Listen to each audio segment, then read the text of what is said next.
मुख्यमंत्री देवेंद्र फडणवीस यांनी सोमवारी शहरातील विविध प्रकल्पांच्या बांधकामांची पाहणी केली, तसंच संबंधित विभागाच्या अधिकाऱ्यांना आवश्यक त्या सूचना देखील केल्या। यावेळी पालकमंत्री चंद्रशेखर बावनकुळे हे देखील उपस्थित होते। आपल्या दौऱ्यादरम्यान मुख्यमंत्री फडणवीस प्रथम दाभा येथे बांधण्यात येणाऱ्या डॉक्टर PDKV आंतरराष्ट्रीय अधिवेशन केंद्रात दाखल झाले, जिथे त्यांनी सुरू असलेल्या बांधकामाची सविस्तर माहिती घेतली। आर्किटेक्ट हबीब खान यांनी डिझाईन केलेले हे केंद्र मध्य भारतातील सर्वात मोठे अधिवेशन आणि प्रदर्शन केंद्र राहणार आहे। या केंद्राचं छत सूर्यकिरणांपासून संरक्षण करण्यासाठी लाटांच्या आकारात डिझाईन केलं आहे।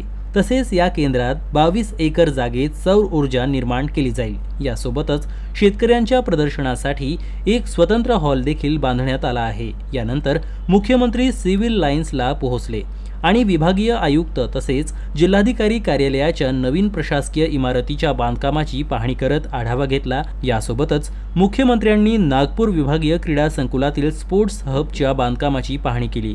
यावेळी मुख्यमंत्र्यांनी अधिकाऱ्यांना बांधकाम गुणवत्तापणे पूर्ण करण्याचे आदेश दिले। यावेळी पालकमंत्री चंद्रशेखर बावनकुळे, आमदार परिणय फुके, विभागीय आयुक्त विजयालक्ष्मी बिद्री, जिल्हा दंडाधिकारी डॉक्टर विपिन इटनकर उपस्थित होते।